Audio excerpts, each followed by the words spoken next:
A lot of persons have argued that probably the political parties are not doing enough in terms of sensitization and advocacy. Maybe that is why a call like this is coming to have the pictures of the candidates alongside the names of the political parties.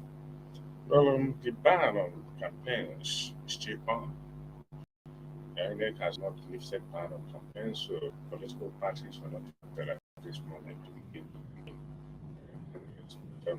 The duty, the job of voter education, voter enlightenment is on the table of the INEC. INEC is the one who goes to educate the masses, the electorate, on how to vote, how not to vote, on basic important truths of election. Also, we have the National Orientation Agency, who I know usually impacts on such campaigns from time to time. So we cannot blame political parties at this time. If any political party begins proper campaign at this time, yeah, they're going to fall foul with the law. So until September, when the ban on campaigns is lifted, then we can begin to ask or find out if the political parties are doing what they should do in that regard. What do you think of this adding the picture alongside the names of political parties? Well, for me, I think it's something that would have been wonderful.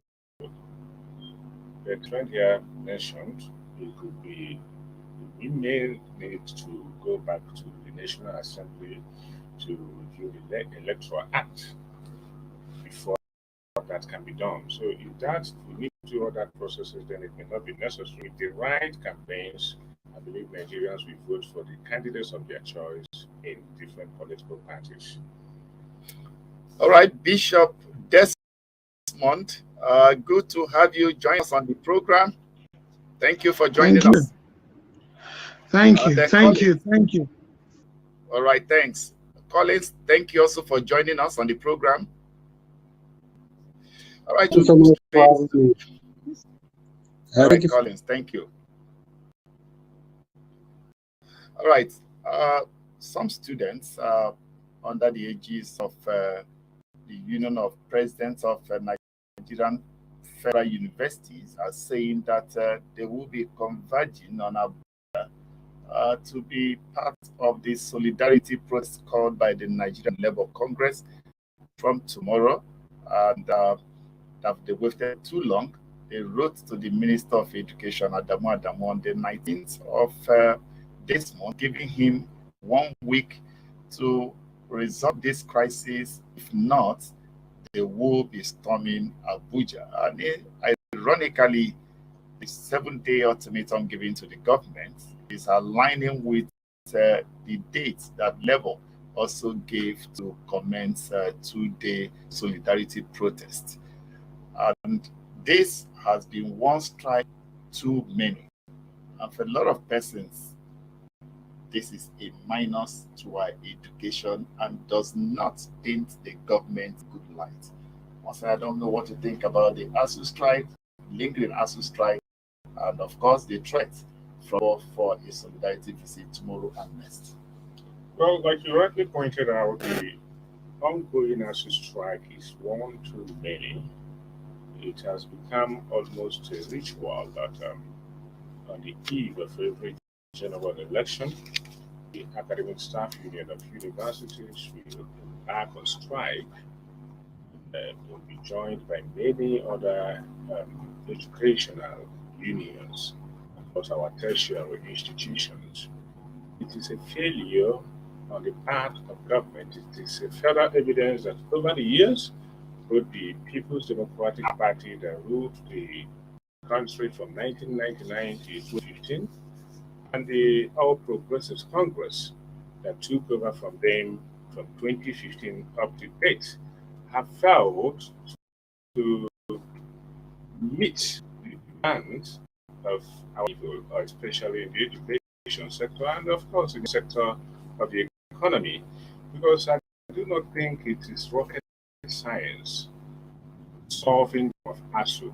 It doesn't require any special kind of brain. It just requires passion to do the right thing. It just requires empathy for our millions or hundreds of thousands of undergraduates in different universities in this country who are at the receiving end of this ASU strike.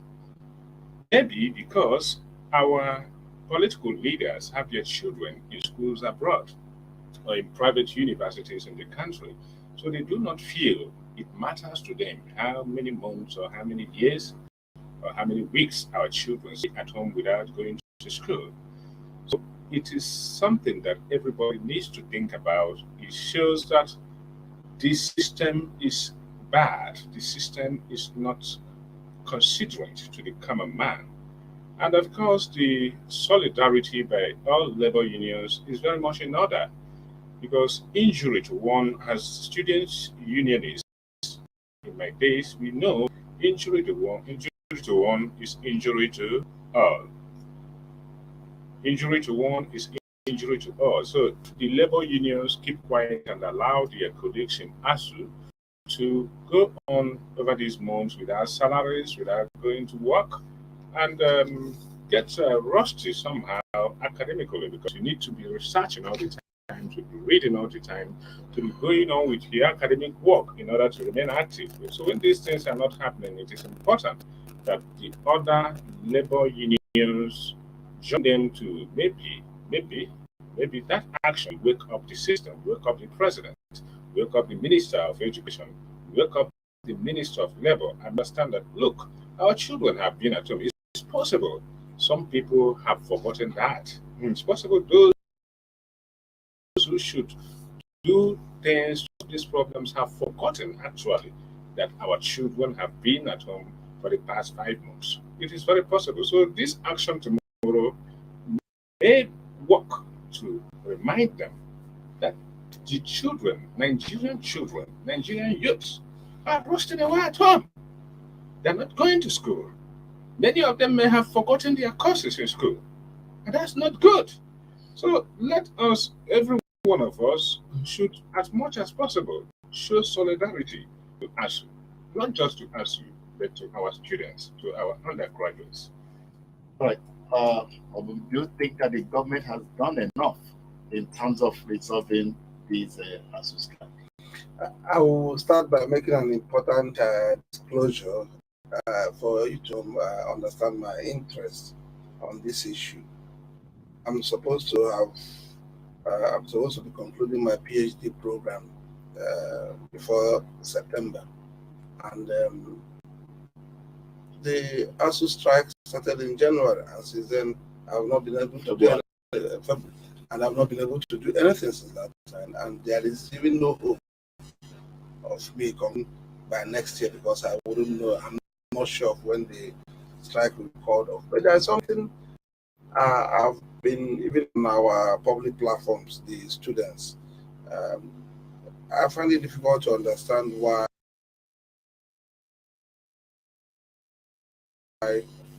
the ASU and labor union leaders will tolerate a government until the eve of every general election. If you get agreements signed by somebody who is expected to win the election, are you being realistic? What it means is that whatever they want now, because APC wants to win, ASU will get on paper. Before 2027, there will be another round of strike. Is that the best way to approach it? There was a challenge in judiciary a few weeks ago. They went to court and got a judgment compelling the federal government to increase the salary, and they on the salary and wages commission. So is there no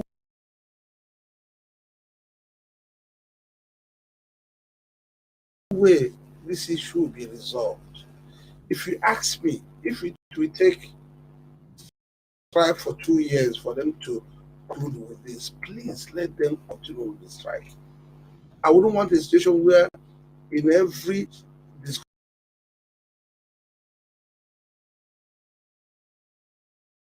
discussion with the federal government, you will see the list of all the problems. Then if the federal government comes tomorrow to say, okay, you are not comfortable with IPs, okay, your salary will now be coming from your own platform that you have established, and they will call off the strike. Tomorrow, if they have any other issue, they will go on strike again and still have that long list that will never change. It's so sad that I'm being personally affected, but I think there should be need for this issue to be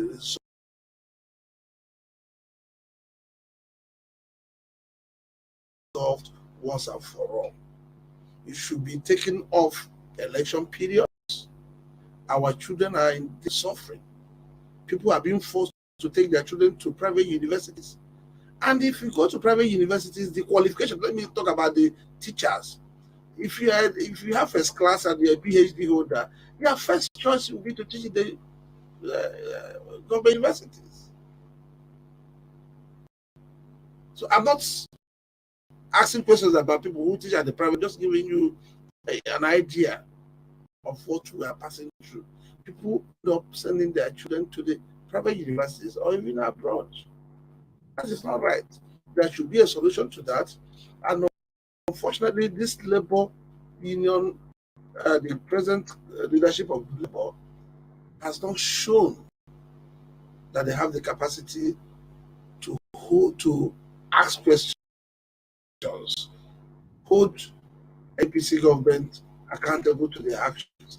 I'm not convinced that they have the capacity to say that. I'm not talking as convener of Southeast Patriots. I'm talking as Obidike of Hebu. I'm expressing my personal opinion. Something has to be done. Whatever it will take to resolve this issue should be done. All right. And before we go on a short break, Senior Adeleke Deji Adeleke has told the brother who is the governor-elect of Osun State that I will be the very first person to move against you if you begin to derail. And of course, he said, I told him in company of other PDP governors that came with him to say, look, you know what? I am happy you know Godfather to make returns to pay back, because some other people have people to pay back, but you're not paying back anybody any money. So all you have is to go and serve the people. And if you don't, I will be the first person to call a press conference. And for me, I think the way, even the Godfatherism, that is how we should be interested in the persons you are bringing out. If he's delivering, you are happy, and if he's failing, you should be able to kick against it and not sit back. Once I know, what do you think is directive, or if you like, his warning to his brother and governor-elect of Osun State? Well, that's encouraging. I do not think that the older Adeleke qualifies to be regarded as his younger brother's Ademola Adeleke's godfather. Maybe he is one of his key supporters, but apparently from the speech he made, you can find out that actually he's interested in the welfare of the people of Osun. He didn't support his brother because of what he stands to gain from his brother becoming governor. So I think it is a warning in the right direction. His brother, the governor-elect, I hope he does not disappoint. Yeah, I think that is the right, because if you look at the senior Adeleke, I'm not sure he's interested in making money anymore at his age. I'm sure the most important thing for him now is to make peace with God and ensure that he do the right things. If there are things he has not done rightly before, to correct them now, to touch as many lives as possible, to ensure that that people are happy to have him around. You see, and that is one of the issues I've been discussing with people. Somebody like ATIKUlates, who is the presidential candidate of the People's Democratic Party, what else is he looking for? What else is he looking for with his experience, with what he has achieved in life, except to serve the people? Except to correct. He has the institutional knowledge of what is going on, institutional memory of what is going on, except to correct the ills in the society. It's exactly what the senior delegate is telling the younger brother. Please go and work for the people. Exactly what some of us are saying. Please, let's allow this man with this wealth of experience to do the right thing for Nigeria and Nigeria. So, you remember, the delegates have PDP, so they're going to implement the PDP. So I think he's saying the right thing as a PDP member. All right, just to acknowledge before we go on a short break, Bishop Desmond from Italy joined us. Benson from New York, US, has also joined us. Collins from New Zealand has also joined. Not forgetting Obi Oji, also from US, has joined us. We go on a short break, and when we return, the program continues. It's a critical moment in Nigeria's social-political life, a moment when Nigeria needs knowledge, experience, courage, sincerity. When Nigeria needs journalists primed to influence positive decisions. Benga Aruleba Unscripted, primed to ask the critical question.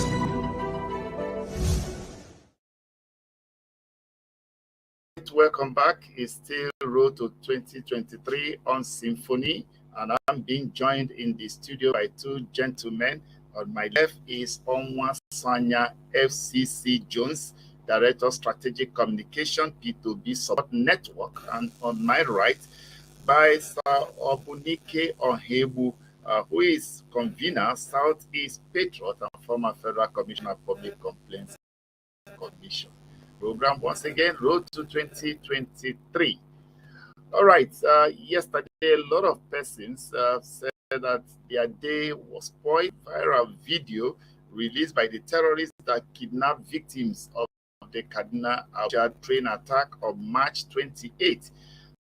The victims were dead and flogged amidst tears and agony. The victims were seen in the video begging the oppressors that they were indiscriminately, when they were being indiscriminately whipped by both who were masked and those who were masked, and very young men, young boys, if you ask me. And the victims said that they've appealed to the international community, the UN, to come to their aid, looking as if they have been abandoned by the government. The terrorists are demanding 100 million naira on each of their abductees, and their condition is not easy, so to say, but again,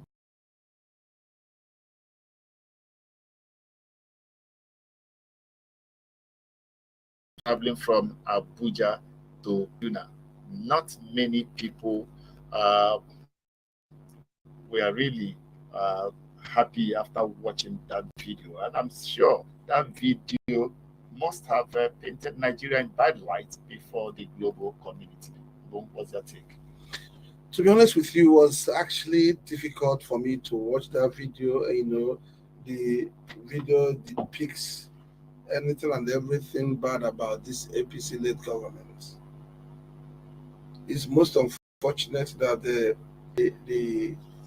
government that operates and runs the train could not protect their passengers. I was saddened when I saw that, and I'm still finding it difficult to actually express myself, because it's unbelievable that in 2022 see have that kind of human beings in our midst. Those guys could be anybody. That's why I've continued to tell my friends, please, we have common enemy in APC. Let's join hands together to ensure that this government is defeated. All over the world, you always need a united opposition to defeat a sitting government, unless if there are political parties that are in partnership with APC. If not, I think we should be focused on what the problem is. The APC is the problem. Let's come together and remove this government. We can't continue like this. They've shown lack of capacity. Even in the states they manage. See what is happening in Kaduna? On daily basis, people are kidnapped. Can we continue like this? You can't even travel as we speak. Most of us are refugees in our country. You want to fly? There's no aviation fuel. You want to go by the road? By road, it's not safe.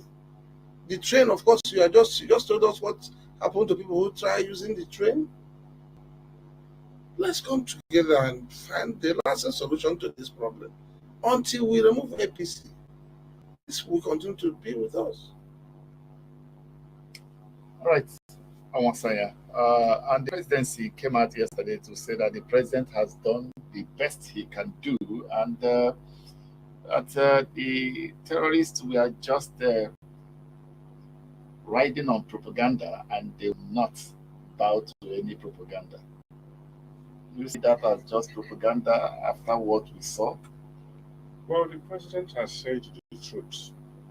He has done his best, and it is obvious to every Nigerian that his best is not enough. So he leaves, so that someone who can take the terrorists up very well and make sure they stop kidnapping and killing Nigerians, take over the reign of powers. Let us not confuse things. Let us not, out of emotions, forget where all these are coming from. In 1999, the People's Democratic Party took over the federal government of Nigeria. They were in charge till 2010. It was during the time of the People's Democratic Party that Boko Haram came to be. It was during the time of the People's Democratic Party that we had that kidnapping for ransom became very lucrative, starting from the Niger Delta area. Then the North took over. Kidnapping became the worst menace in the country during the time of the People's Democratic Party. For the 16 years they governed, it was during the time of the People's Democratic Party that Chibok girls were kidnapped, were abducted. Many of our mothers, our sisters, farmers in the north, and every other place were kidnapped. To date, most of them have not been accounted for. Now, the Nigerians felt that the People's Democratic Party had not done well, and they voted for the APC, believing in their promise of change, believing that fielding a retired man, that, yeah, he will be able to tackle the issue of terrorism, the issue of insecurity, and bring an end to it so that Nigerians could sleep with their two eyes closed. Unfortunately, generals seems to have lost sight of the training because he's worse than a bloody civilian. Nigerians do not know if they actually have a president.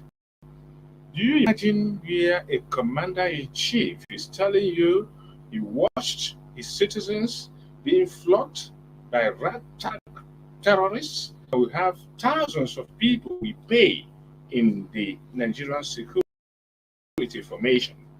Taxpayers' money, we buy ammunition for them, do everything we should do as citizens, because no matter how you look at it, every Nigerian citizen who buys anything from the market pays tax one way or the other. So they deserve to be protected by the Nigerian government.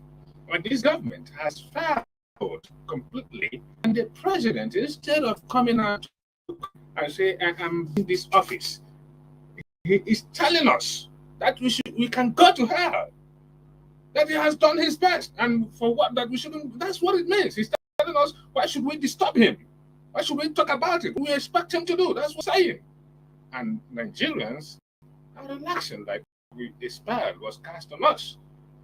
And we pay to be our president, and instead of him to tell us, within his own watch, one of the biggest prisons in this country was invaded, which is one of the many that have been broken into in the last few years. And prisoners are everywhere. Prisoners are on loose in Nigeria. Nobody is safe anywhere. You don't. I was just reading here now that our federal government colleges have been closed down, and the president is telling you that he has done enough. A president, a commander-in-chief, telling you that he has done his best, and nobody seems to understand what that means. Shouldn't that president just leave Asarok and go back to his cows in Daura? That's what he can do at the moment, because he has told us that's the clearest confession. I can't do anything. He's telling us, take up arms on your own and maybe protect yourselves. That's what he's saying, because apparently the security agencies under him can no longer protect Nigerians. That's very, very annoying. All right. Let's join our online audience now and take a little bit of their reaction from the tidbits before we go into the menu for today. Oji, let's hear from you, Obi. Yeah, good evening, Victor. How are you today? I'm fine. Good. Actually, your guest, I don't know if his mic is down towards his. We can't hear him clearly, but lately we start hearing him. You know, it's like he's speaking with his inner voice. It's not clear the way he speaks, so I didn't hear much of the things he said. But on my own contribution on this thing is, I think the Labour are in order to join the strike, because enough is enough. And these students alone or lecturers strike does not affect most of our leaders, you know, because some of them, their kids are all schooling in overseas. We see them here in the United States, how they eat money, like how they spend money, lavishing money like there's no other day, you know. So, but I think if the Labour get involved and go on strike, they will give message. And also, there is a proverb that says, "He who is on the ground is not afraid of falling." Nigerians, they are all on the ground, so things are so difficult there. So there's no need. People should be afraid of staying home for 5 years, like the other gentleman there said. And if they can do that and get involved, that will bring a shame to APC government. And I want to ask, do we have something like a 25th Amendment in the United States, like when a president is incapable of or is not doing what he's supposed to do, or is not protecting the citizen of his nation, he can be removed by his cabinet. I don't know if we have such a thing in our constitution, you know. If not, something like that, but it has to be from the National Assembly. That's what I'm saying. Yes. Okay, it's not the cabinet. Here in America, it has to be the cabinet. But if that's what they have to do, they have to do it. We need to tell ourselves truth here.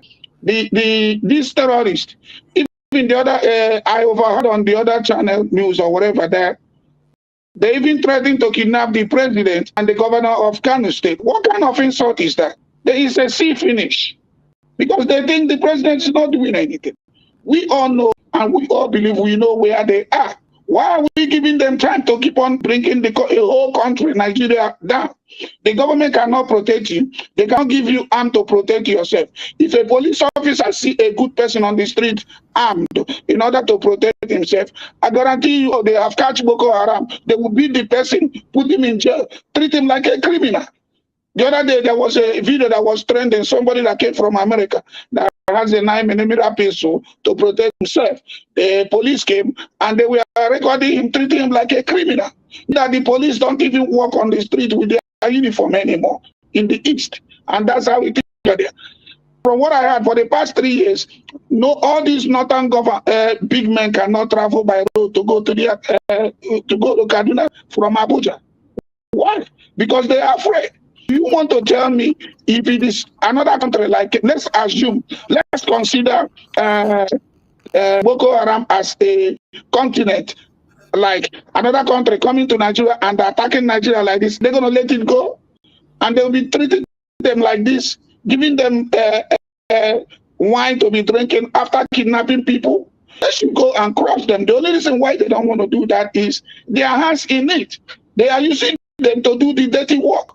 So I would suggest the National Assembly should invoke the amendment on Buhari. Let him get the message.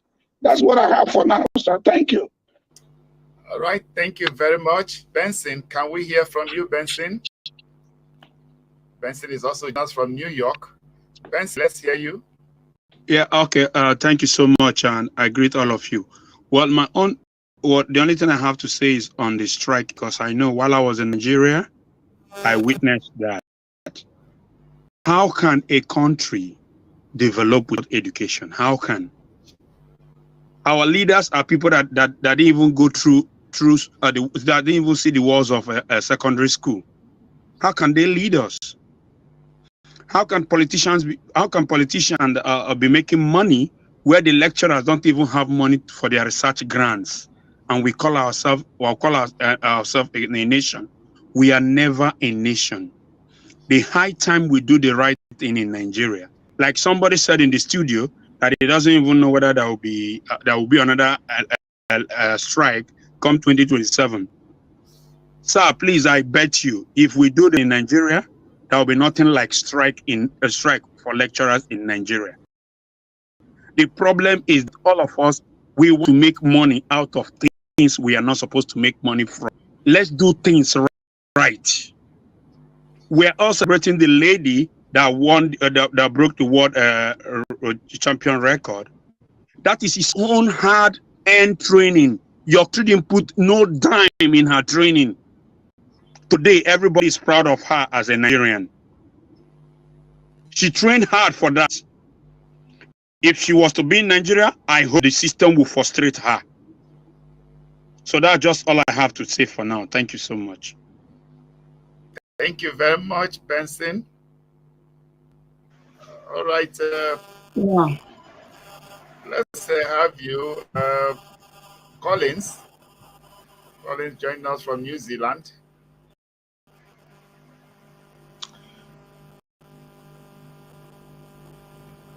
I think I'm Collins, here. are you still with us?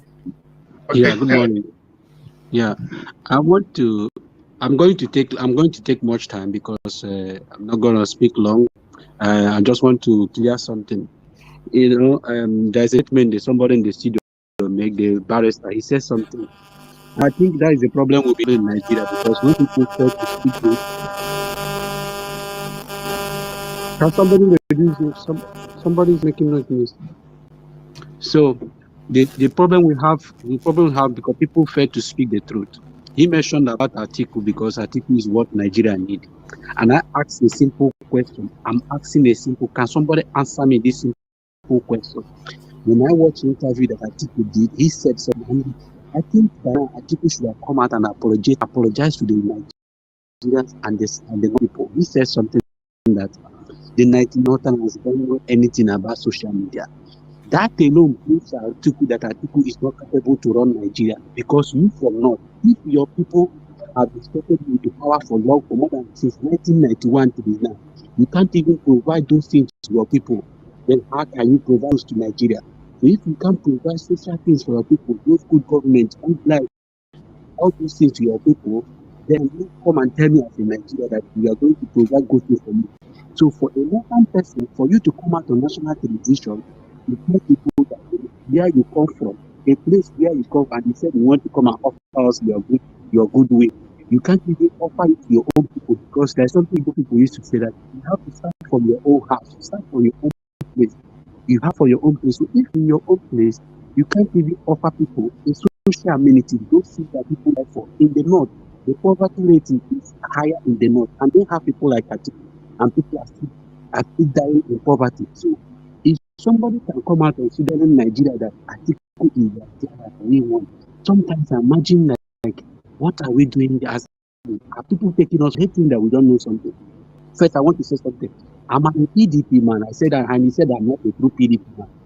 I am a PDP man.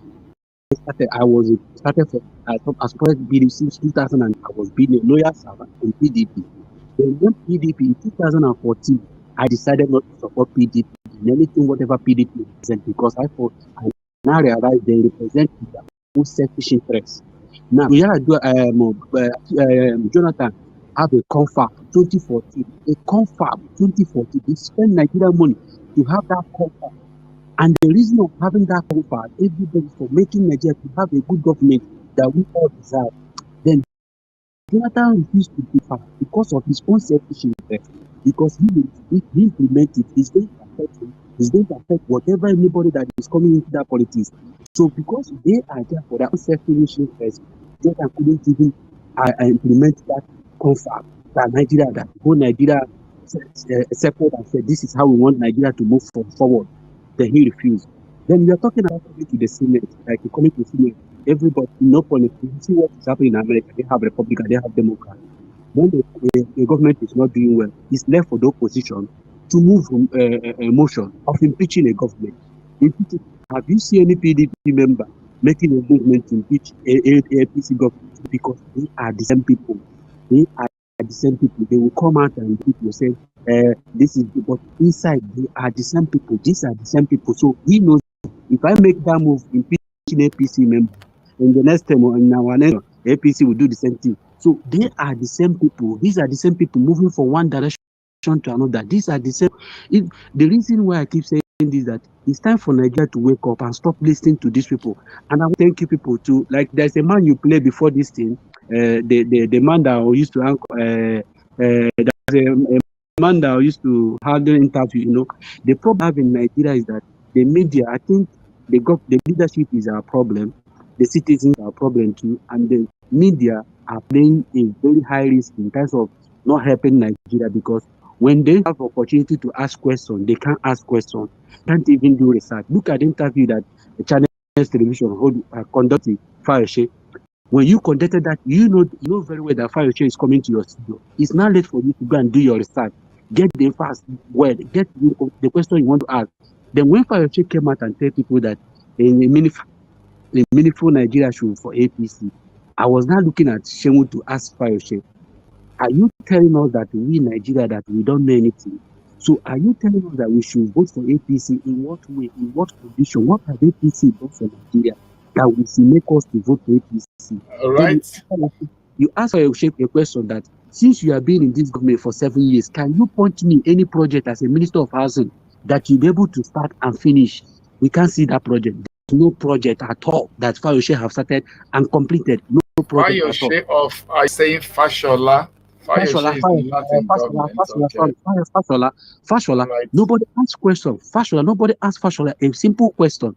Then you look at the interview they did with Ruben Abati was there because he's a PDP man. He can't even ask a simple question. We'll be coming to that. We'll be coming to that interview. That is the focus of our discussion tonight. So just hold your breath on that. All right. Thank you. Can I react to what he said? Just 30 seconds. Okay. I must, first of all, Collins, correct you. If you want to quote somebody, don't what he said to suit your narrative. Waziri Atiku Abubakar said 90%, not 99%.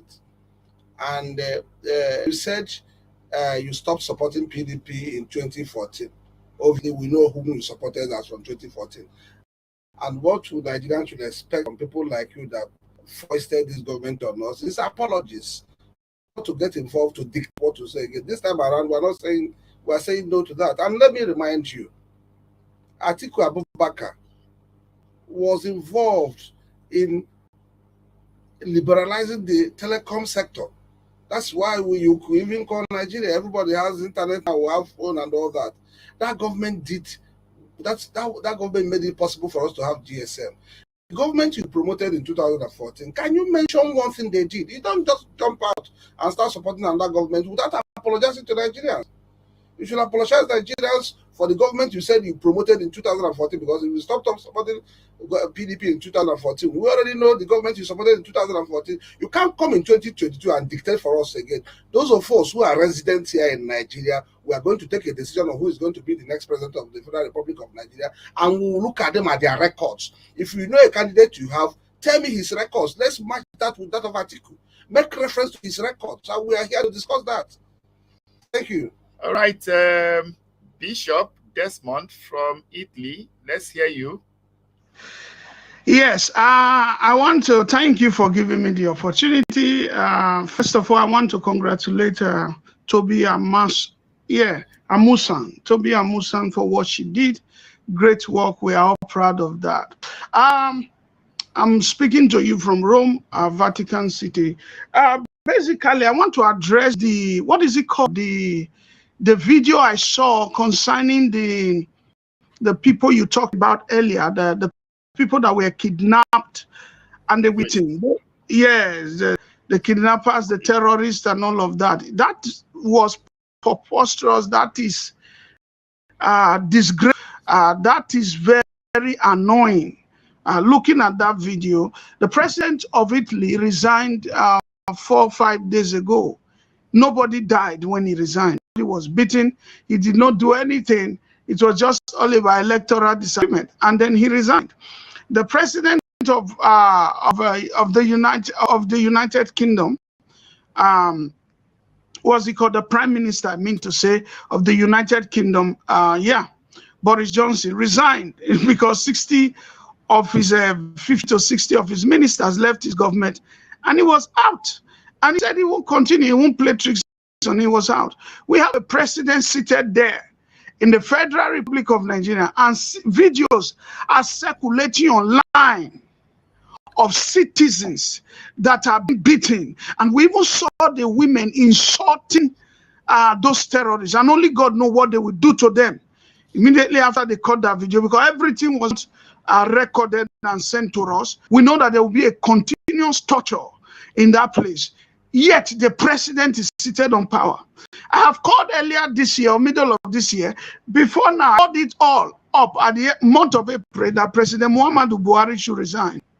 Without apology, without fear. I have said it. I said Nigeria's election should not be 2023. For the first time in the history of Nigeria, just the way this young girl, what is it called? Toby Amusan, excuse me, Amusan broke record today. For the first time in the history of Nigeria, record should be broken. Let the records that have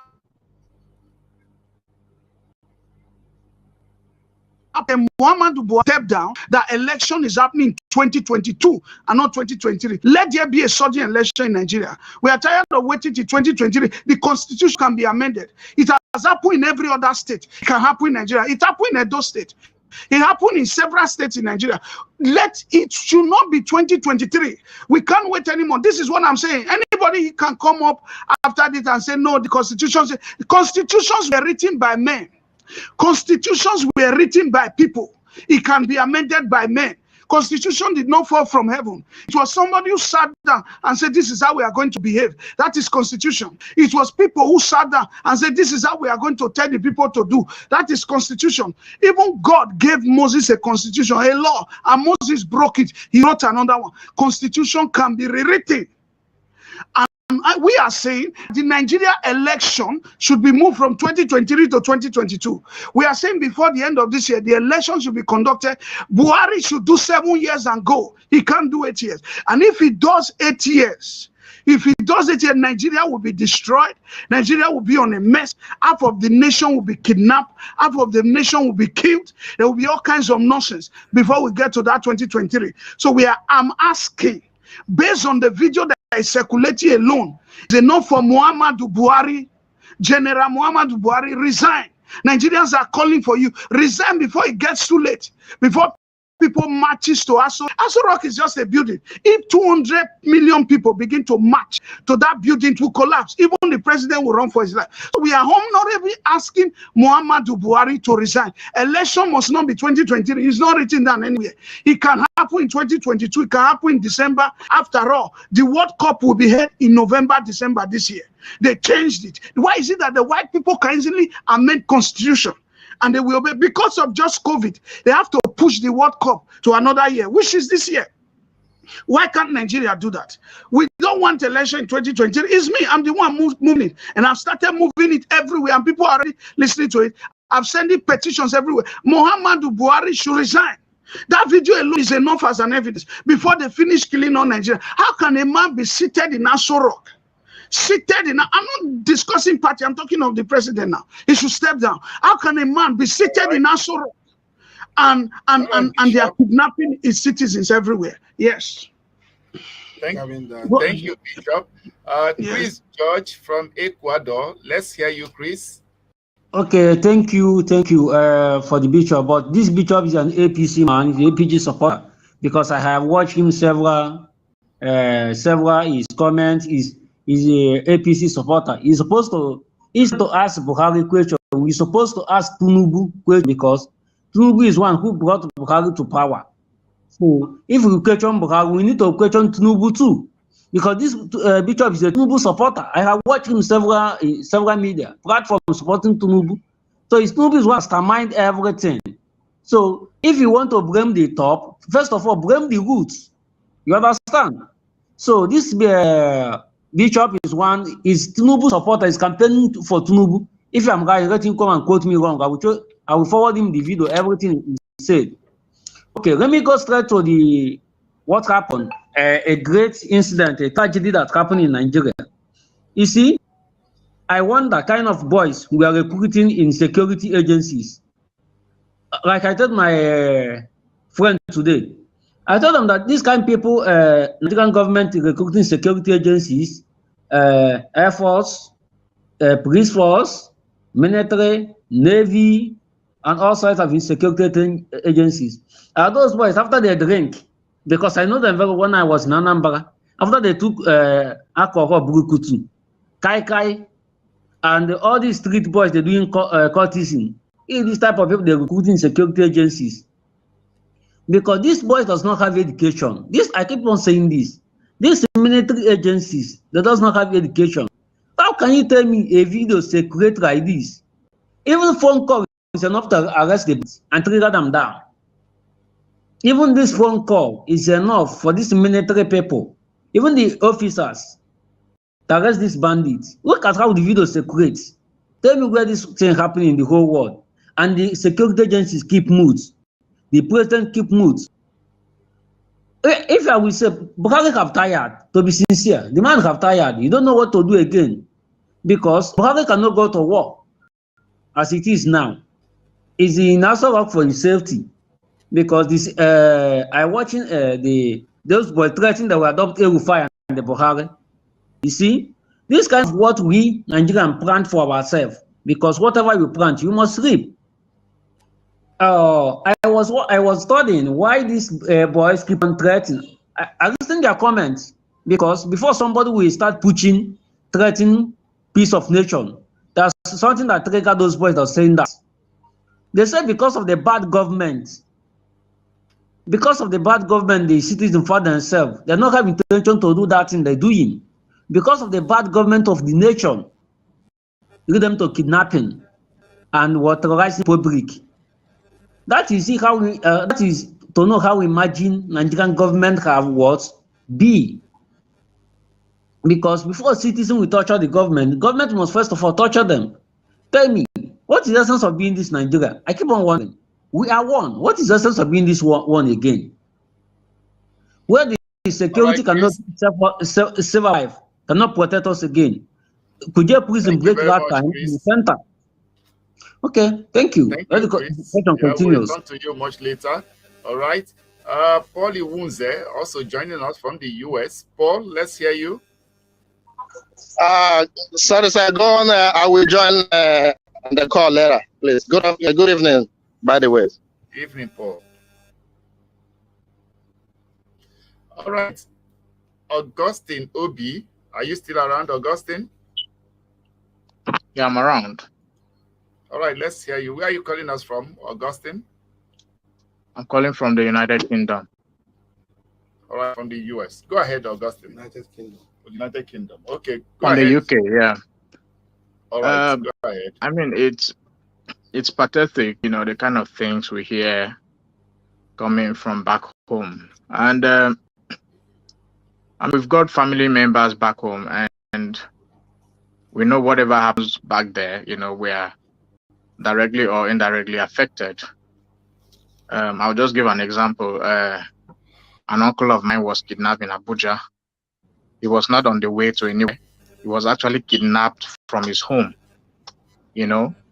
We have to rally around and raise some finances, and then thankfully he was released.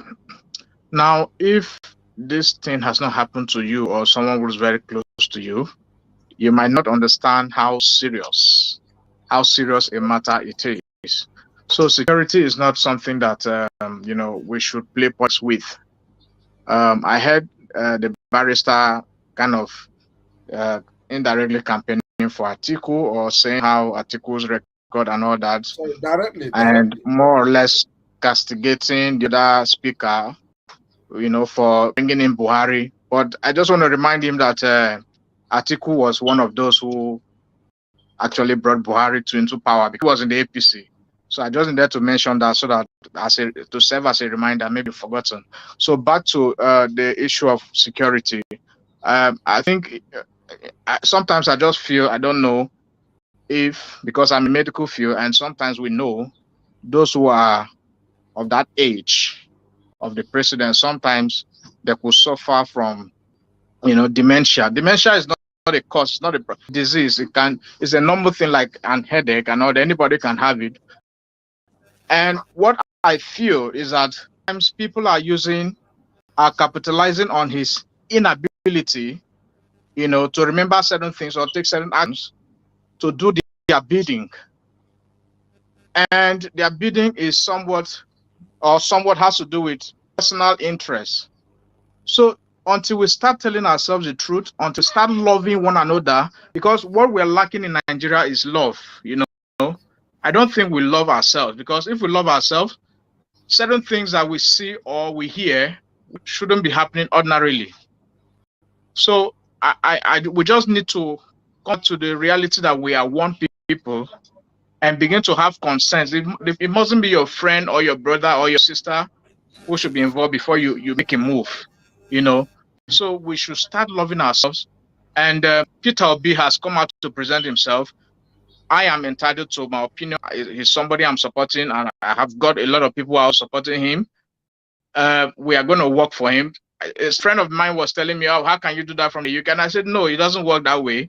Mind you, diaspora sends home about 26 billion every year. So if that is taken out of context, what the economy is going to be. So we have a strong will, we have a strong support network for Peter Obi. So not to us what is going to happen or not. So thank you very much." All right, thank you very much, Augustine, for joining us from the United States, from the United Kingdom, rather. We really have to go on a short break now, and when we return, we'll be heading straight to the meat of tonight's discussion, and that is Atiku Abubakar's rise interview. Matters are rising between the Articulates and the Obedients. We'll go on a short break. After the program continues. Please,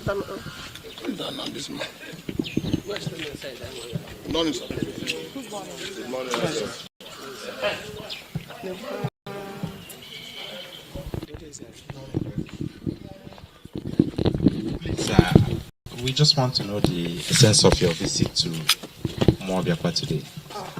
Somebody coming to Well, good morning, my dear brothers and sisters. My visit here is simply a courtesy call to the governor, my own brother, just in line with my policy of visiting the various leaders, governors of various states, and stakeholders across Nigeria, in line with my aspiration to serve the country. And of course, you can't talk about the leaders in the Southeast without thinking of Governor Ibas. So I've come here as a brother to update him about what I'm doing. Thank you.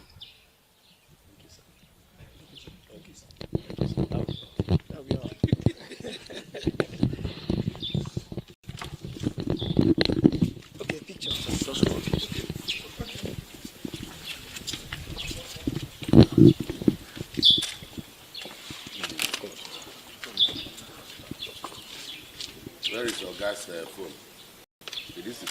Right, you expressed your consistent preference for running mates from the Southeast, but the agitation initially was that the presidency would be microzoned to the Southeast. No. Which it's not correct. That's not PDP. There was nothing like that in PDP. Right. Absolutely not. But you are aware that there was a general agitation. That agitation is different from a decision to microzone. PDP has never sat down as a party to microzone any position.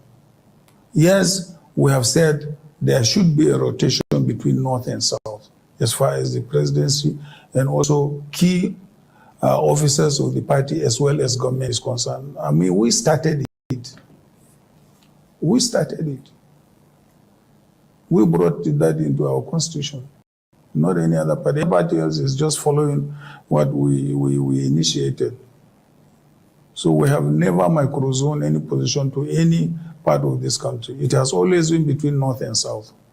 Right. Of course, there has been agitations from the Southeast, because since the return of democracy, they have not produced a president, neither did they produce a vice president. That is of course, quite legitimate. But in politics, you negotiate power. You negotiate power through negotiations, not through cohesion, not through force. That's why it is called politics. So the negotiations from the Southeast were not successful this time. Your erstwhile running mate, Peter Obi, left the PDP and joined another party, is also running for president. How do you think this will affect your prospects, given that the Southeast has always been such a safe zone for the PDP? I really don't expect, the Labour Party to, to take as much votes from the PDP as people are suggesting. We could have seen it in the last elections in Osun State. What is the performance of the Labour Party? This is a party that doesn't have a governor, doesn't have members of the National Assembly, doesn't have state assembly members, and politics in this country depends on the structures you have at various levels, at the local government level and at the national level. So it is very, very difficult to expect a miracle to happen, simply because Peter Obi is in the Labour Party. Well, two quick follow-up questions. The first one is... After all, they were saying through the social media they had more than 1 million votes in Osun State. But how many votes turn out to vote for Labour Party? And then again, mark you, you are talking about social media. In the North, 90% of our people are not tuned to social media.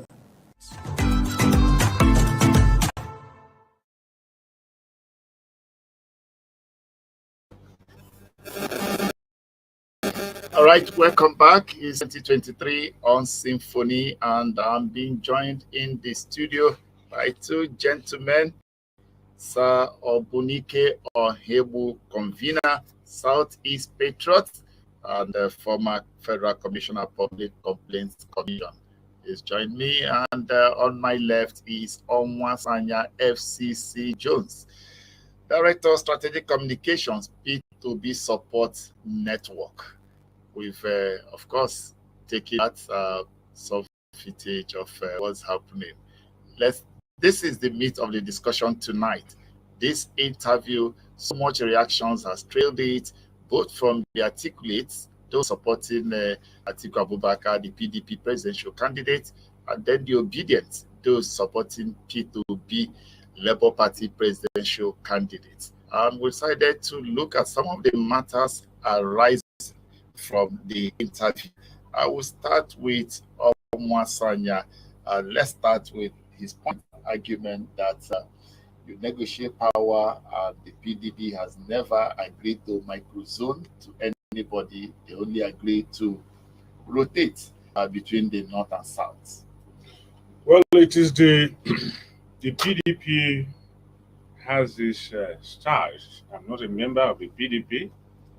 If the presidential candidate of the People's Democratic Party, who statutorily, if I am correct, is now the national leader of it, his party does not believe in equity. His party does not believe in justice.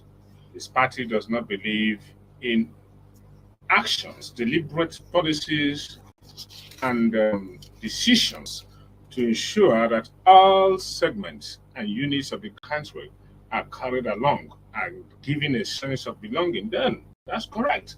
That's the business of the PDP. I am not going to tell them how to run their party. I'm not going to tell them the right decisions to take. Of course, I will be happy, and I am happy that they have made mistakes in the choice of candidates they are presenting to Nigerians.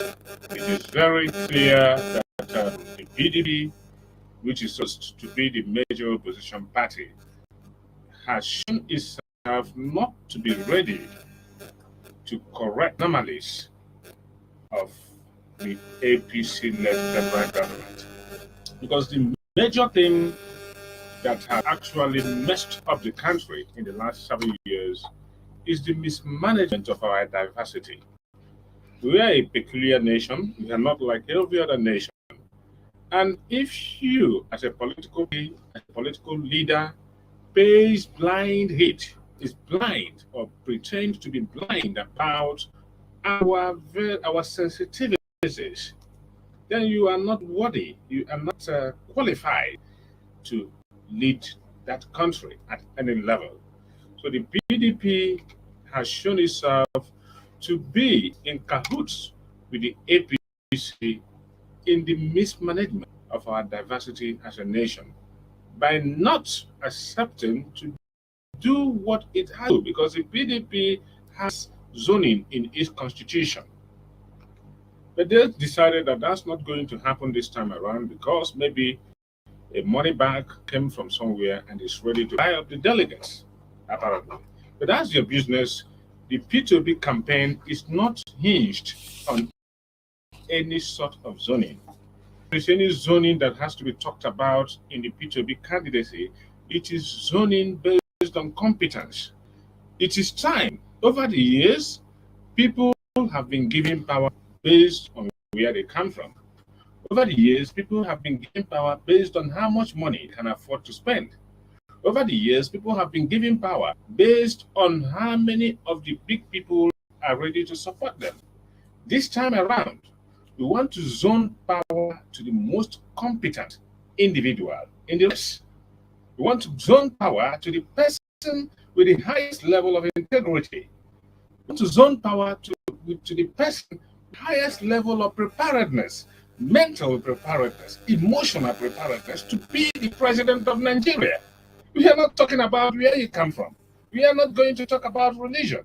If we had talked about, we talked about that when the party primaries of the unfortunate ruling party and the unfortunate opposition party were still in. At this time, they have concluded that, and we are now saying, let us zone power to the most competent individual among all those who are going to be on the ballot for the presidential election.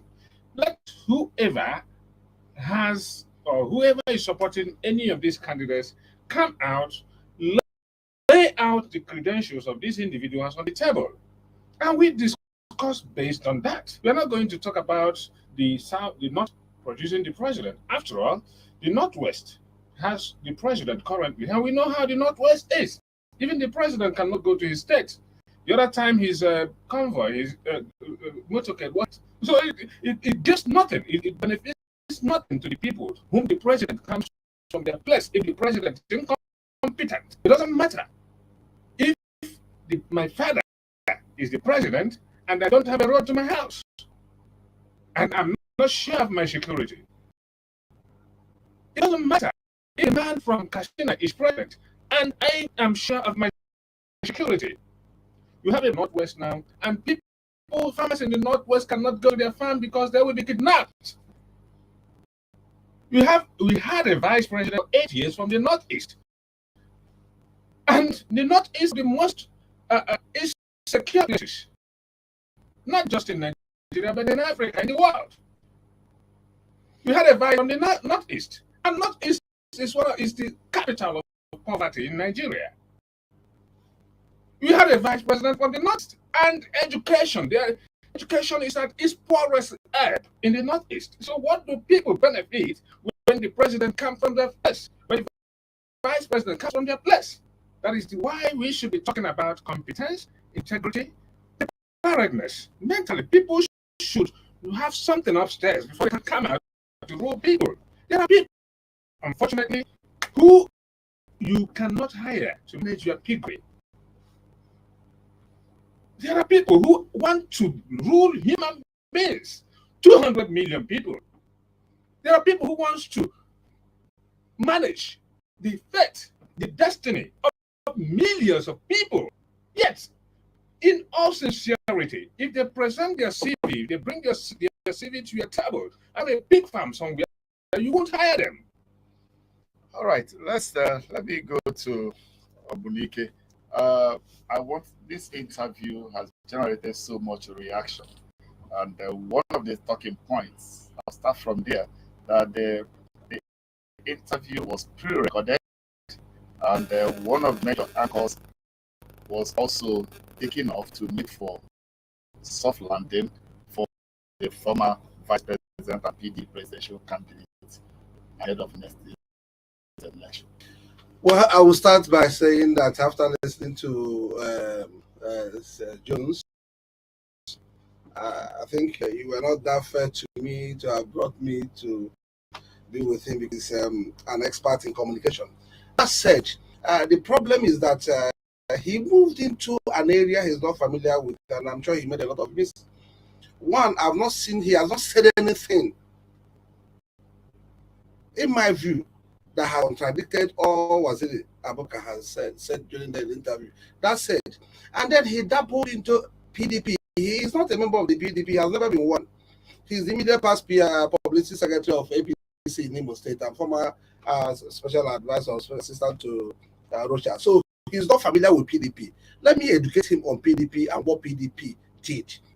PDP, after the 2019 elections, felt that election, although we were rigged out, that there was a need for us to understand what happened. They set up a committee headed by the owner of Bauchi State.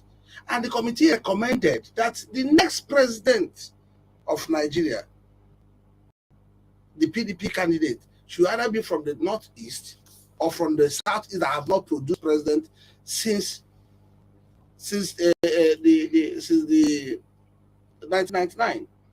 That was what the PDP said. Then, in the build up to the election, there were issues. Okay, we have this in our constitution, zoning. What do we do about it? The PDP looked into it, appointed members from each state of the federation to take a decision on the zoning. And the representatives from each state of the federation, who are members of PDP, I'm talking as a member of PDP, came together and said, in the build up to this election, at this point, that the best thing is to allow every zone to run, to throw it open. A decision of the PDP, an internal decision of the PDP, because people who are complaining are not members of PDP. They stay outside PDP and they are dictating for us, who are members of PDP, on what we should do. It was allowed that everybody should run. I'm the convener of Southeast Patriots. Those of us on Southeast Patriots felt that is not right.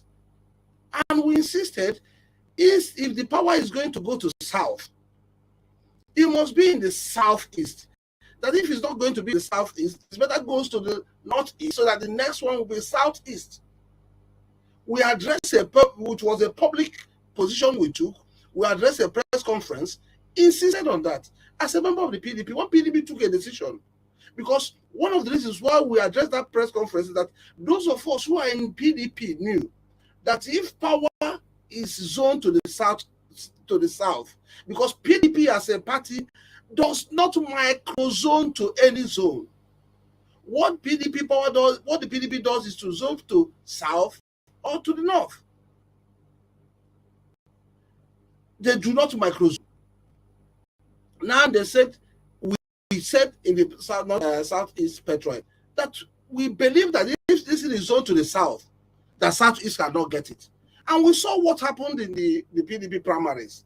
If the other zones were excluded, there is no way somebody from southeast would have won that election. But we can almost won the election, even when they was involved. Now, Atiku Abubakar has won the election. He granted interview to his first interview to Arise. Let's look at, we saw somebody speaking from the position of authority, position of information. He has that institutional memory. He did not come there to mesmerize us with figures from Malaysia, China, or India. He did not come to tell us what is happening in Singapore. He was telling us decisions they took. When during as the president, as the vice president, we had a decision on this. Look at what decision we took on power. Look at what we are going to do. Look at what we have done. Even in his social media platforms, he tells you where they stopped, PDP stopped, and where we are going to continue. And that is what Nigeria needs. If you think anybody is more experienced than that, let's discuss about the person. As regards that experience, we cannot, people talk about PDP. I've been telling people, you cannot point that you make mistake that will allow Asiwaju to be the next president. Personally, I am disobedient to anything that will make Asiwaju to emerge as the next president, because I believe it's the constitution of what happened. And those of them that suit APC to us in 2014, we should be very cautious when they move to market another candidate. We have somebody who has institutional knowledge, somebody who has the experience, somebody who understands what it takes, somebody who is not going to learn on the job, somebody who will hit the ground running from the first day. He already even knows the way to his offices and all that. He has even acted as a president, as the vice president, who is more experienced to be the president, if not for the vice president. Somebody was saying that Atiku should have supported to give, which Atiku, does he have the president? You cannot give what you don't have. Atiku has never been president. So why are you saying that he should support to be given to any zone? Can you give what you don't have? Atiku doesn't have the president. That's why he's running. That's why he wants Nigerians to make it president. So let's come together and support Atiku to be president. Now we demand that he will assist us to be president. Okay. Don't worry. I want to take you on. He said P2B's popularity is on social media, and they was using the Osun election as a basis to say nothing happened. Are you aware there are some persons who are not interested in any other election, the presidential election? I am, but first of all, I will start by saying I'm on all fours with Waziri Adamawa Atiku Abubakar on what he said. I agree with him. I agreed with him. I agree with him. I will agree. All right, Jones. P2B popularity is just social media popularity. Thank you very much. I will quickly have to touch on some of the very big points he made. He said, I don't know anything about the PDP. I'm a public communicator, and as a public communicator, I have information about several organizations, even though I don't belong to them. For instance, I think I have more information about the PDP than my friend here. And he says that the Bauchi state governor was the chairman of the zoning committee in his party, but that's wrong. The chairman of the zoning committee in his party was Benue State Governor Otom. The Bauchi state governor was a candidate, was a presidential aspirant of the PDP at the time. It was Otom who was the chairman of that committee. So you see, I'm more knowledgeable than him about his own party. If I got him, he said after the 2019 election, that the party, it's a secret committee. I know the committee that was set up to advise the party on zoning. Can I help you? Can I help you with that? The committee that was set up to advise the party on zoning, in which that has membership from all the 36 states of the Federation. Jones, can I help you? Can I help you? Committee. Can I help you? What I said, I spoke about two things. The first was after 2019 election, PDP as a party came together and decided to find out what happened, even when we knew we didn't lose that election, but what is it that we are going to do differently? And that committee was headed by the Bauchi state governor. Okay. Then the second committee I spoke about was the one that, you see, when I said you are not a member of the PDP, the truth is that you are not. You've never been. So they don't want to be. Let's move on. So take information from me. The clarification has been made. I have a question for you. P2B's popularity is part of the reactions from the interview.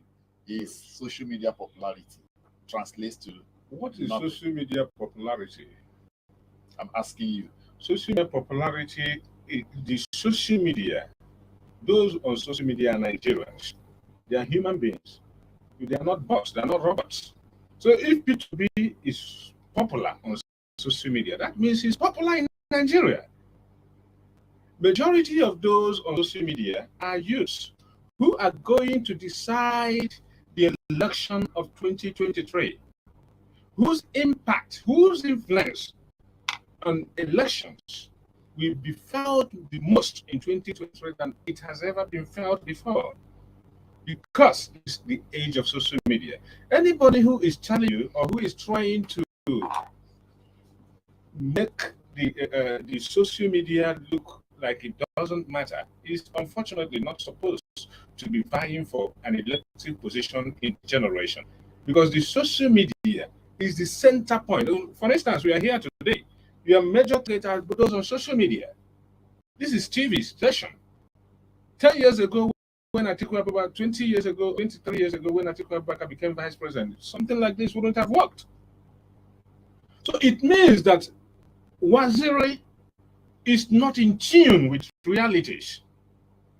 He has lost touch of what is happening in this generation. That is why he feels that social media does not matter.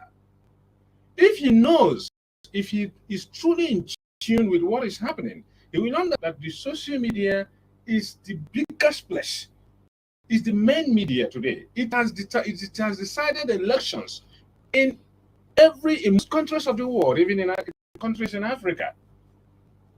Most of the current Liberian president, George Weah's popularity was from the social media. Barrow of Gambia also came from outside the country and took the country by storm through social media campaigns mostly. He says the people in the north, 90% of people in the north are not on social media. And how will P2B now get those 90% who are not on social media if he's to win? Well, he's trying to, that's indicting him, because when he says 90% of the people in the north are not on social media, that is saying that 90% of the people in the north are illiterate. And I don't know him. He is saying that 90% of the people in the north are technologically illiterate, they're not ICT compliant. He's saying that 90% of the people in the north are blind. He's saying that 90% of the people in the north do not know what is happening in the world. And I don't agree with him, because I know that 90% majority of the people in the north know things. They are knowledgeable. They know what they want. He might not really have the data, like my friend correctly acknowledged, that his principal, that Waziri doesn't quote figures from China because he doesn't have them. How can you quote what you don't have? He says his Waziri doesn't quote figures from Singapore. That's because he doesn't have them. You can't quote what you don't have. So you don't envy him about that. We would rather want to teach him. Because for you to be a competitor in this generation, in this era, in our political era, you must have knowledge. That is why in school, when you're doing your long chases, sometimes you are asked to take a case study. You study what has succeeded to be able to know how it can be replicated to succeed at some other place. So if you do not know how Singapore came from a third world country to one of the biggest economies of the world, how will you promise me that you are going to turn Nigeria around? You'll be lying. If you're not able to study and find out how China came from a poor country just 50 years ago or 20 or 30 years ago to being to being in very stiff competition with the United States of America, to being one of the biggest, about the biggest economy in the world today, and you do not want to know how that country did that, and you are telling me you want to be my president, that means you're going to be worse than the current president. That means you don't even need an election. Let's rather allow Buhari to continue. All right. You just made a point that say 90% of Northerners are not on social media is indicted on the Waziri. Anyway, I think we can run with whatever narrative that suits our position. Taking it to you now. Yes, yeah. As we speak today, I've tried to find Woloso Yinka, Professor Woloso Yinka, to read from him and all that on social media and all that. And the prof is not active on social media. Are you telling me that he's an illiterate? Let's not run that narrative. You see, you talk about the youth. We have 6 months to go. That's 6 months.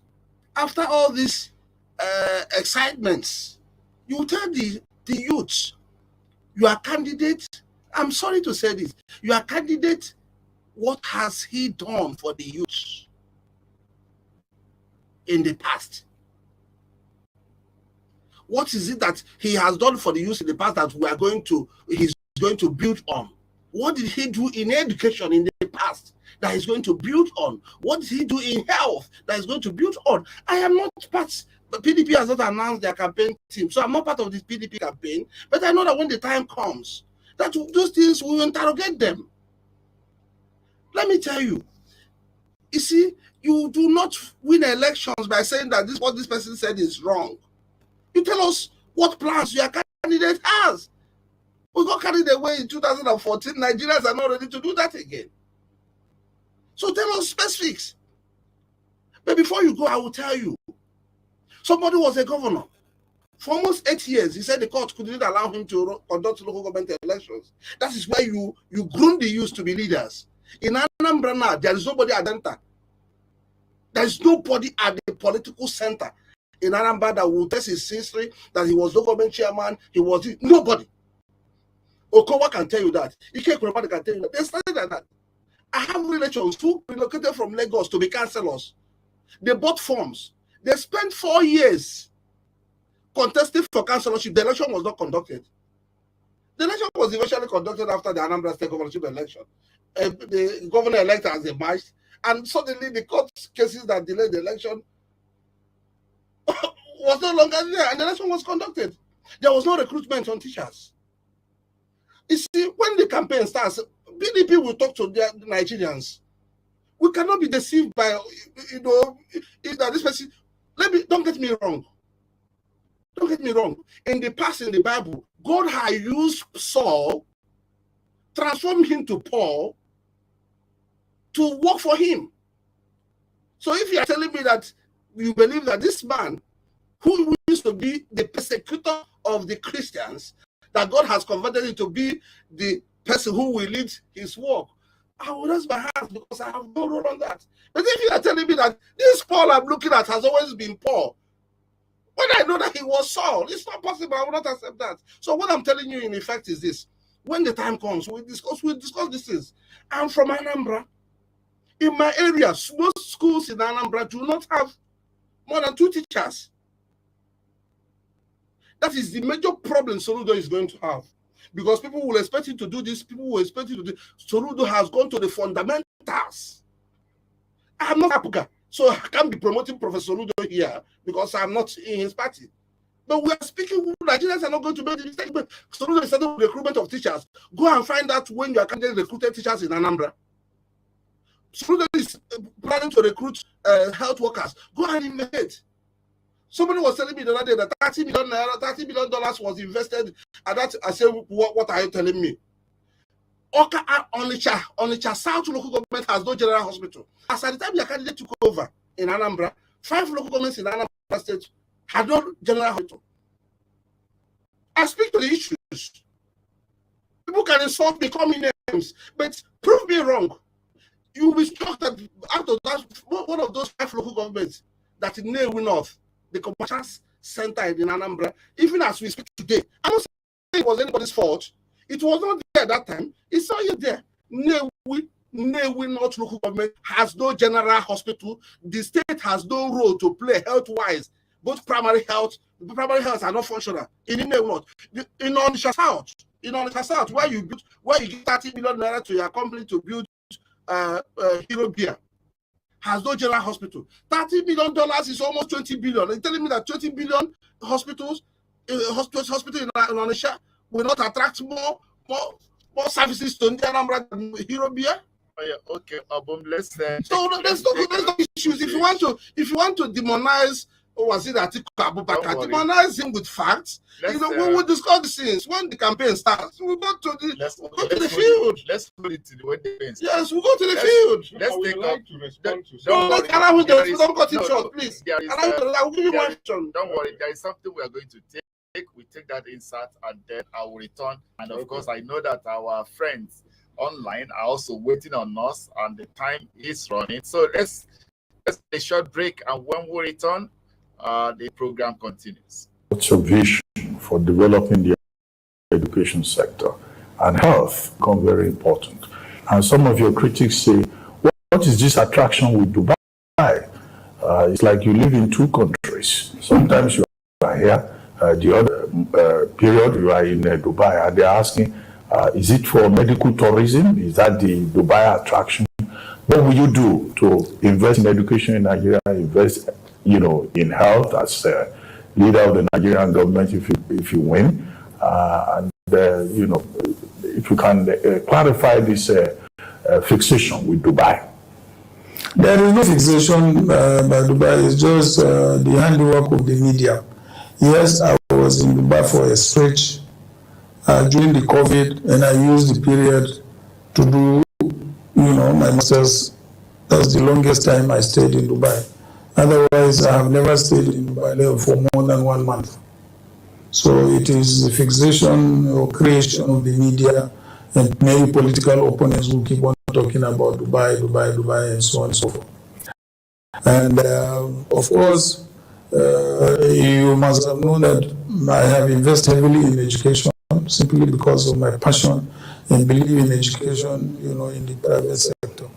I believe you also need the private sector in both education and in health. Today, you live in Lagos, you know that most of the healthcare facilities available to Lagosians are provided by the private sector, not by the public sector. Go to government hospitals or clinics or health centers.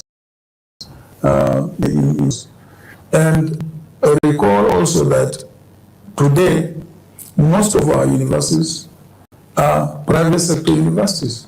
Today, we are the most technologically driven university in the country.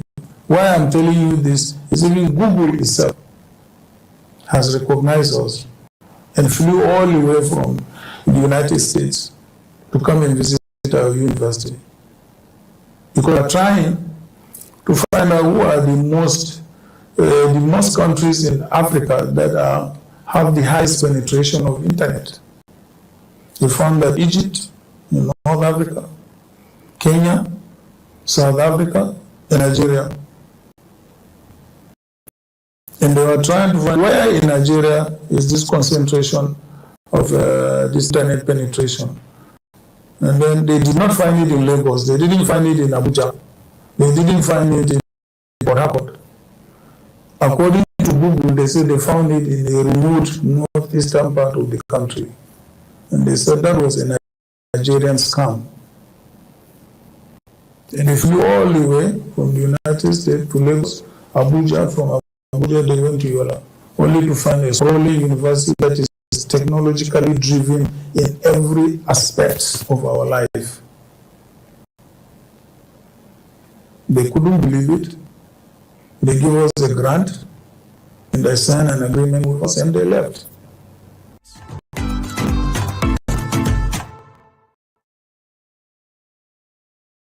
Welcome back. Still Road to 2023 on Symphony, and Onwasanya FCC Jones, Director Strategic Communication P2B Support Network, has been my guest on the program, as well as Sir Obunika Hebu, right? Convener Southeast Patriots has also joined us.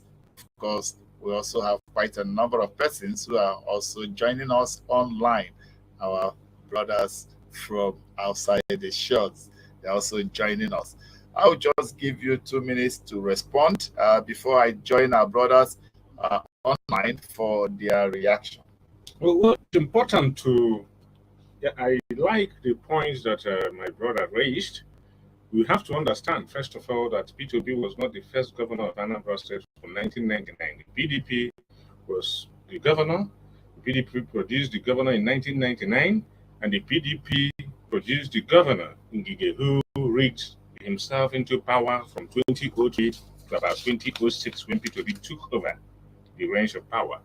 From 2006, or thereabout, when P2B took over, till he left power, my friend confirmed there was a court order stopping Anambra State election, local government elections, and you could not have been expected a governor in the person of Peter Obi to flout court judgments. That he didn't, that he obeyed this court judgment, showed him as a man that sticks to law and order. He promotes of law, which is a quality we desire in our leader. That P2B is an economist of international repute who understands the importance of scale of preference. You do not recruit teachers because it is populist. You recruit teachers at the time when it is needed. I remember that sometime in 2010 was a massive recruitment of teachers, an exercise to recruit teachers in Anambra.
Also, I want you to tell me the reason why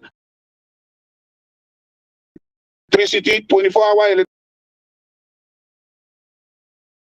because he's involved in importation of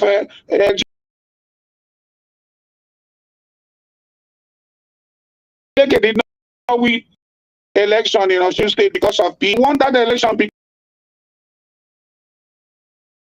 the same person that advised him that if he derail, that he would denounce him. And another thing that you need to ask is, I mean, he mentioned in a cell phone in Nigeria. Cell phone, like every month. Do you do that in Nigeria? The reason why many people are not putting on this program or internet program in Nigeria is because the internet are expensive. How much did they steal when it comes to the government of Atiku and Obasanjo stole in the government on this cell phone thing? You buy 1,000 naira, 2-3 calls, you finish. Another thing is, I need him to explain to me what happened to $16 billion and they found a document, but they were there, and it's all bush. All right. Oh God. Thank you. Okay, let me just so he also have to rest. So let me go to Hollywood.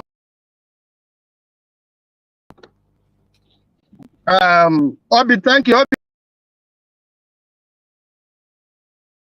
I was going to ask, but I want to say that the APC government for what is happening, but what we are going through in our country is also as a result of rude governor of PDP. So let us know for is on strike now. We have to blame PDP. Rule the nation, electricity, the president and other political attention. We don't have good roads. Take a look on the mirror and bury their faces in shame. Campaigning for Atiku. You know, I have to Atiku or Tinubu to be the president of Nigeria is doing that. And I'm sorry, I have to campaigning for Atiku is doing that for his own selfish interest. Listen, I have what we are doing in Nigeria with him because he's a to be political correct. We want new good.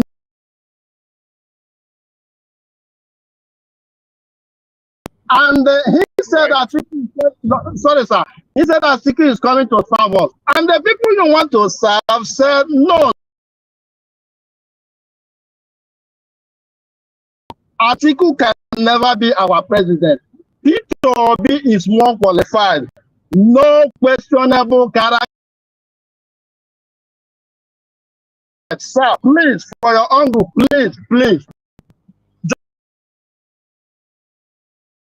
Nigerians, we don't want Atiku. Stop doing that. Respect yourself. Don't do that. Please. Thank you, sir. Paul has joined us from the US. Thank you, Paul. Collins from New Zealand. Love you, Collins. Yeah, thank you for having me back. Thank you. I just want to make I just want to correct. I'm an APC. I've never been an APC member all my life. When I left PDP, I decided not to join any party because there is no anything. The people in APC are the same people in PDP. When I ask people, why are you voting APC? The same Tinubu who is in APC, it's the same people who is in PDP. Atiku who is in APC, then it's the same people in PDP. The reason I did not vote for anybody. Even in 2015, when Buhari was, he told Nigeria, give me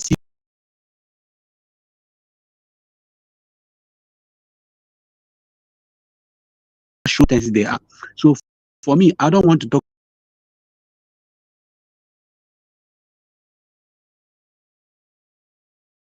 even it when they call it in Oshu people. I just want people, not party. They voted for candidate. That is because that is the same person they voted the last election. Then went again to vote that person. That is the same thing that is going to happen in Imo State. Coming election next 2023, Imo State people is still going to vote for that the same candidate, not party. So I just want him to stop as in whining on that. Because of PDP won election in this, and then thought is maybe it's because of PDP. It's not for PDP.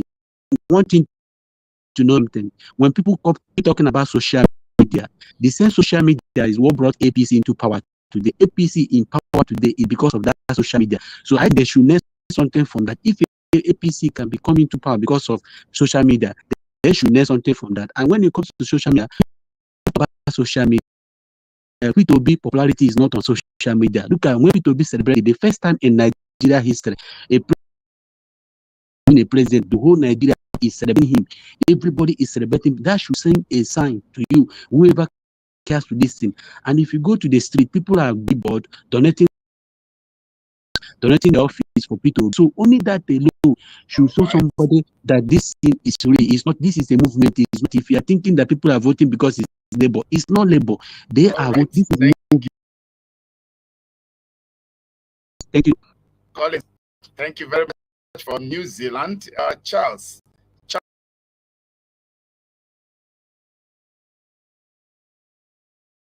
No, where are you calling from, Charles? I'm calling from Austria.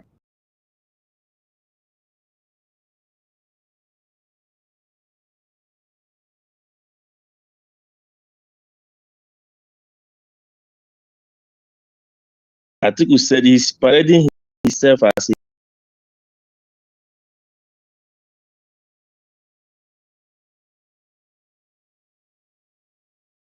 for that. Now that one is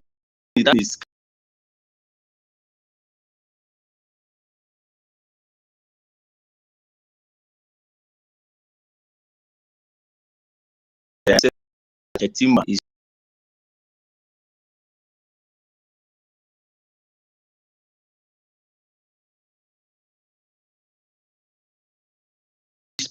only Karuni people will vote Chetima. That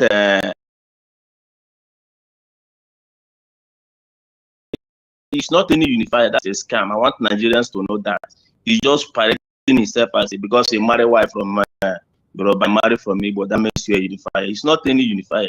He's playing the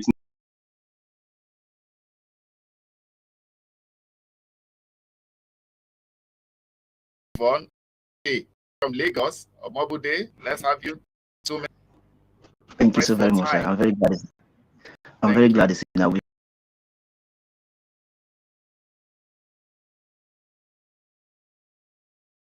PDP gathered themselves to zone this presidential.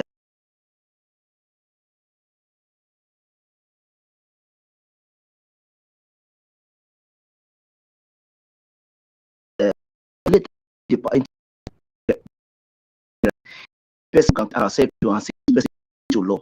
We are suffering today in Nigeria just because Buhari refused to stick to law, and you are. We have decided in Nigeria as a youth of Nigeria.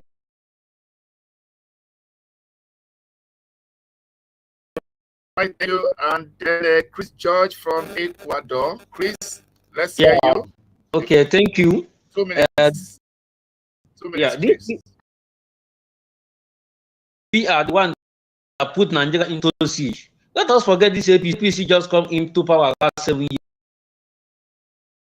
PDP, that is one that put Nigeria into this problem we are. No road since from about Sanjay to good work administration. Was this Buhari government terrorists? Because Buhari used terrorism and the terror to rule Nigeria. But the most corrupt